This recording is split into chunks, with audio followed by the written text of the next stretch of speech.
bring down. So by temest, everybody know what the word? Yeah, I wanted to get, because that wasn't my understanding of temest, I wanted more Just clarity. explain what you mean by temest so everybody knows. No, I want you to explain it. Well, you mean by temesting, bringing her down, back into her... Yeah, I just thought temesting was actually bringing up only, so am I not understanding the term? Oh, no, you could be. I just am not totally familiar with the term. If temest is turn on, I'm not necessarily turning her on with a fire touch. Okay. I'm not trying to stimulate her. I'm actually going into her body, Okay. bringing her down. So actually, you know, So you're connecting. I'm actually just packing her energy into her. Okay. Okay? Yes. So if I'm with my, say, with my girlfriend and we have a hot wild session and she orgasms, I make sure I bring her back into her body. Okay. So she feels nice and cuddly with that energy instead of expanded and kind of up in the ceiling. I don't want to leave her up in the ceiling. Right. Yeah. Would you be able to say what that was, what that felt like for you when he was? Bringing me back down. Yeah, head, heart, and sex organ. Not sure how to. I'm not really sure what kind of question you're asking. I just want to know if you could say what it felt like, but you may not. Yeah, because I didn't really go into the expanded state tonight. Because when I get expanded, it's really very pillowy, very soft. I feel very large. But today I was very much packed. I mean, I think also I'm a little nervous because there's a lot of people. Right. So I was definitely more compact. In fact, he felt my tension tonight because I could feel a little bit. So I didn't really feel a change in state if that's what you're asking tonight. But you felt it before. It was tonight. It was very comfortable. I wasn't as before. I never knew had the terminology, so I wasn't as aware of what he was doing because I've received this before. But tonight was the first time I've had the terminology to be even aware. Oh, these three things are happening now, so this is what you call it. So I was learning tonight as well. But it was just very comforting to obviously get all three centers held at the same time in alignment. That was very comfortable, very pleasant, very pleasant. Okay. Did I answer? Yes. Have you experienced it before? Not in this setting where you're expanded and someone brings you down like that. Not in this setting. And Richard has done this before with me. We did a demonstration maybe 2 years ago. With a room full of men. Some of the men were here then. So you got pillowy and you came I back. mean, Ed could probably tell you he was a witness that night. I mean, there was one point when Richard went push and all of a sudden my whole body rose because the connection, the energetic connection was that voluminous. It was that he didn't actually need to touch my body. Somehow my aura had expanded. I don't know what the word is. Somehow I had expanded to the point where he was moving me at this distance. I was on the floor and he was doing this and he went like this and I went, and so that was a contrast. And then that night also he brought me back down obviously to end the night. So I have experienced it then. Does that answer your question? Yes, I believe so. But that was also very interesting. It's just Richard has that, Anton has that effect on me, so it's a good thing. Thank you. You're welcome. Yes? Yes, how would you adapt the breast tissue massage to a woman with implants? How would I adapt to the breast massage to a woman with implants? I must say that I did a lot of women with implants at sex parties. And please, no offense to any women that are here that have had implants, but it's what I feel in my hands is a total lack of energy. It was very hard to connect with their breast energy. And it was unfortunate. I felt bad because I just felt to myself, there's no way I can get love through this area. It just, I'm aware, and it's not because I know, I can just feel it. I would still massage the tissue around, but I would just ignore the fact that I'm not quite connecting with any energy there, just for her sake. And it's not a judgment at all. It's just I'm so aware of the mass and the insulation of energy that somehow I cannot connect with. Do you stay away from the implant and just stay No, at no. the base? No, I'm sensitive to the implant. Some women have had, the silicone, and some women have the salt water, and I can feel the difference. And actually, with the salt water, it's a little bit more pliable than the breasts. I can actually work with the tissue more. But with any breast, I'm always looking for any nodules, and I'm always touching with a feel. I'm always feeling with fingertips any masses that I might feel, and just trying to break those up in my mind all the time. Does that answer your question? I noticed you didn't do much of a face, ears, and head. Right. Is that because you didn't have time, or is that... Yes. If I did do the face, I would have definitely moved into the expanded orgasm, because I'd be working with the neck and the openings of the ears and the lips and these are very arousing areas. I didn't cover it today because, for time's sake, number one, and number two, they're very stimulating areas. What about the top of the head? No, I use the head mostly as a seal, Oh, I see. And when I work with the head, it's more with the pineal gland opening up. Like I would have opened her up, getting her ready to open her up genitally. I would have really done a lot with the head and with the eyebrows, I think, as you saw in the film before that. Yeah. But that would definitely be something that's going to lead into the expanded orgasm. Yes? We're in a culture that has men cast as the takers rather than the givers. So I was just wondering how you came to the system of beliefs that you have about the role of man and the energy of women that men can participate. Well, it's interesting. You use the word takers, Mm-hmm. and are you implying that what I'm saying is that the woman is a taker? Is the taker then? Or the receiver? Okay. But I think that just looking solely at the role of men, that at least as I grew up in this culture, in the American culture, men were seen as takers. Well, men were seen as being taken care of first and foremost, regardless of whether the woman is taken care of. Yeah, I believe that is part of our culture. I think why it was so popular at clubs is because a woman was for the first time feeling totally attended to without anything being asked in return. And yeah, I think it is a part of our culture. I think it's a backward part of our culture. I think it's the part of our culture that stops us from really integrating our sexual energy as men into our normal way of life. In other words, I would say in our culture, men have sexual energy as separate from their work, separate from their, it's something they do when they're not doing everything else. It's not integrated. And it's just, we're not brought up that way. I didn't learn sexual cultivation practices till my 40s, unfortunately. And if I ever had children, I would make sure they'd be learning it starting at 2 or 3 years old, But that's the sad part. Now, how did I arrive?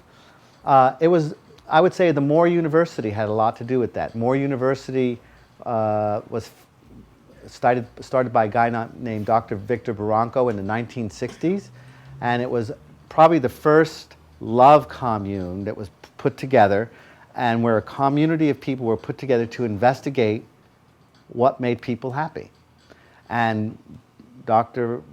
Victor Barranco was a very successful man, had achieved all the money he wanted and had a great marriage, but he wasn't happy, and he wondered why.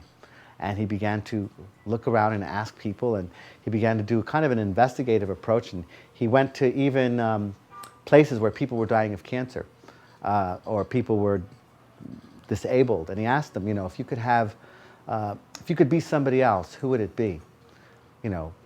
Rather than yourself right now. And he found that the majority of the people said, I would be exactly me. And so he concluded one thing from that. He concluded that everything is perfect the way it is, that there's nothing to fix, there's nothing broken, that if you start to take the viewpoint that what you're experiencing at that moment in time is that way because it's supposed to be that way, and can look at it from actually a perfect point of view, that you can actually make something even more perfect. But if you take the point of view that it's broken or it's fixed or it's wrong, well, you spend half your lifetime, if not more, trying to fix something. So That was one point of view. And the other point of view he discovered was that that men can never really ever be happy unless the woman is happy. That unless the woman is happy, and there were reasons he came to that conclusion. Cultural reasons, in the way that women had been treated culturally for the longest of time as basically second-class citizens, and also as women who were ostracized for being sexual. And he began to see that the most successful, happiest people were the people where the women in that relationship or in that community were happy. If the women were happy, the guys, if they were bummed out or depressed, would eventually come out of it and go with the women's energy. But when it was the other way around, and if the women were unhappy and the men were always happy, eventually he found that the men would be unhappy. So he concluded those two things, that everything is perfect the way it is, and number two, that that happiness will only be available when the woman is first happy. And that's something that men have to look at from a different perspective. And it doesn't mean serving the woman lower than yourself. It doesn't mean placing your needs secondary to the woman's needs. It means owning your needs totally, but in relationship to the woman's needs, getting hers met fully by yourself. And it's a bigger game when you start to play that game. And I just started to play it. And when I first heard it, I couldn't buy it. It didn't make logical sense to me until I started playing with it. And when I started to play with it, I started to see that I had all the feminine energy that I ever wanted or dreamed about became available to me because of that. And as long as I stuck to that formula, I kept winning. So I'm not quite sure how it works, but I know that it does work, at least for me. Yes. A lot of what you said was about what men should do when this interaction happens, when the man gives the woman. Yes. Is there anything that you would recommend to women in that position? Women as a giver? As a take? Women as a receiver? As a receiver? Yes, first of all, the woman has to totally trust the man. And I can just say that when I teach this, I always recommend that the men do the basic Taoist practices that are basically the 6 healing sounds, which show you basically emotional management, how to really understand your emotions and manage those and balance them with virtues. The microcosmic orbit, how to circulate your energy, because if you don't know how to circulate your sexual energy, it will get stuck. See, it's very simple. If you don't circulate your sexual energy as man, it always wants to come out the normal place. That makes sense? So what happens is no matter how giving or how much you want to be there for the woman and be a total giver so that she can receive, if that element is still wired in your body, she will feel it. And she will feel, oh, eventually I can't give up to him because I have to give him something back because that's the way it's always been. At some point he's going to say, well, now it's my turn. You get it? So the women, I would say the women as a receiver have to feel that from the man. If she doesn't feel that from the man, I don't think the man has much of a chance of really benefiting from this. Let's say she has, the women now, the women will always test the man. She will always see how far she can go into her own vulnerability.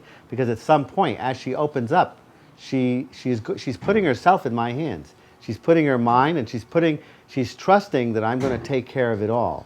And the more confidence that I can give her that I can do that, the more she's going to let go, forget about me, and totally dedicate herself to her pleasure.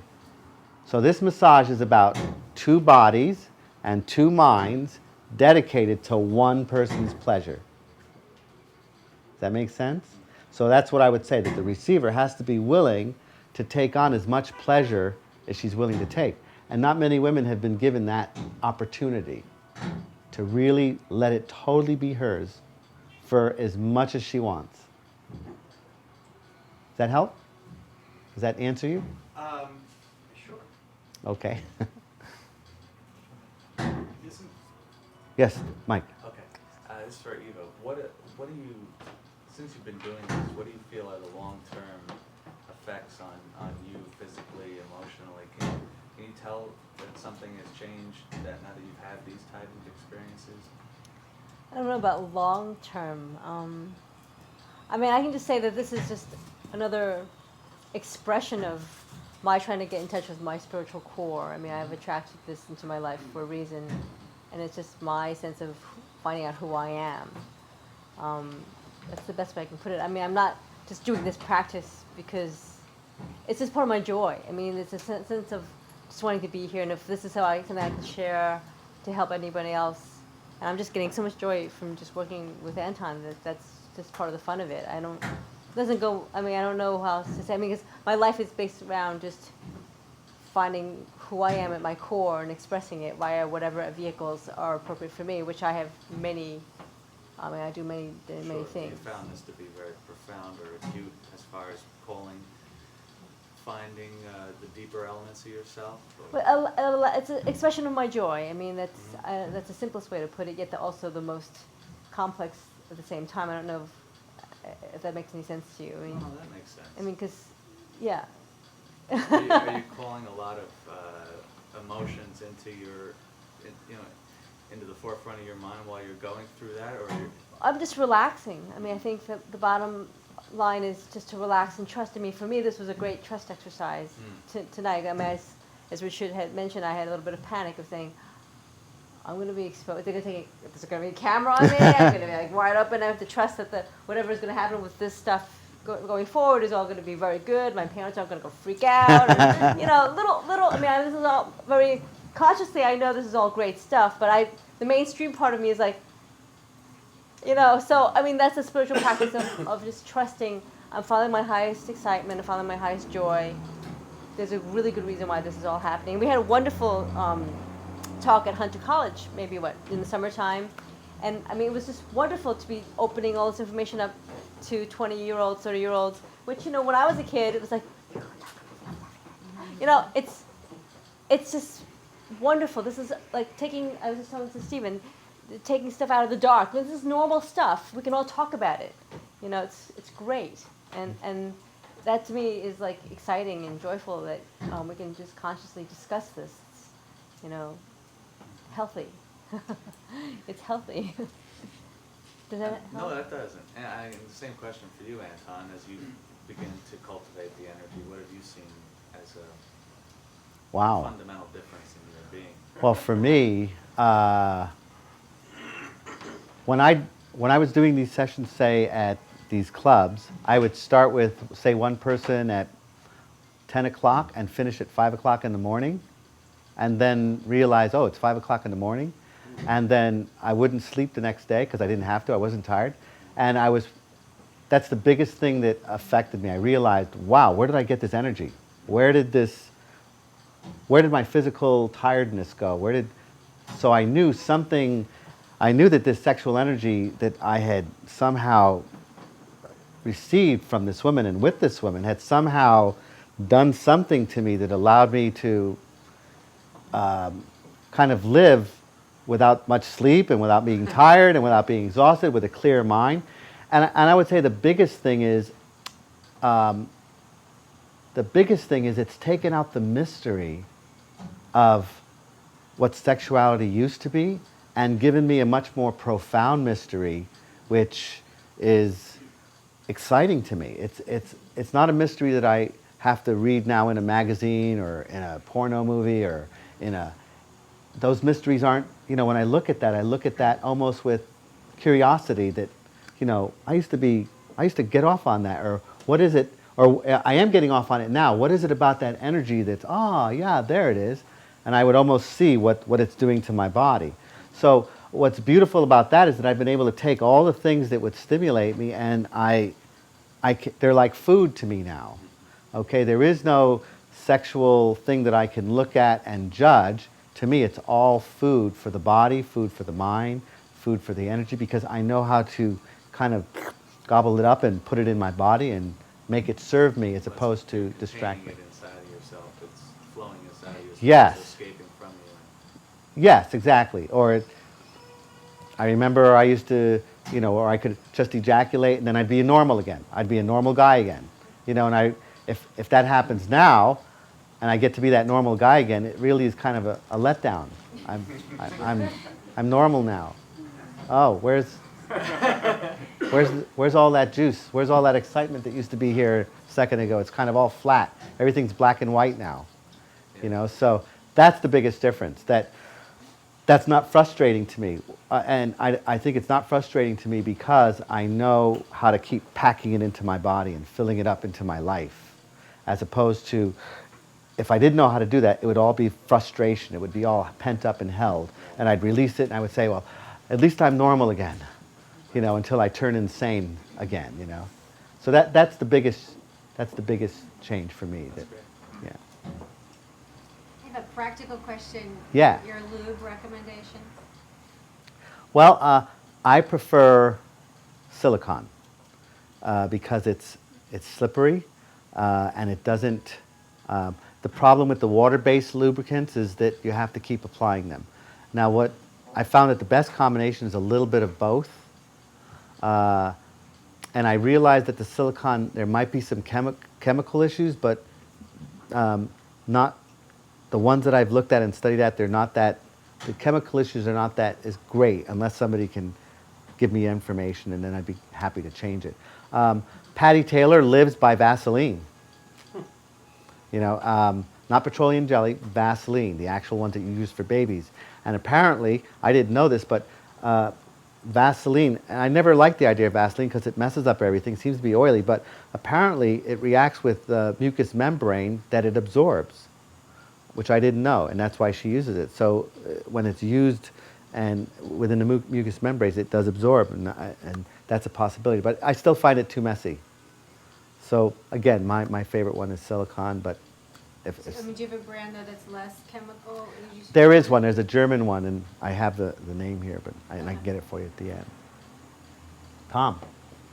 When you're working on a session for 5 hours, did you do one woman? You said you worked from 10 o'clock until 5 o'clock in the morning. I would do, yeah. That was one person? Yes. Whoa. Yeah. Now there might be a woman that I would work only 15 minutes.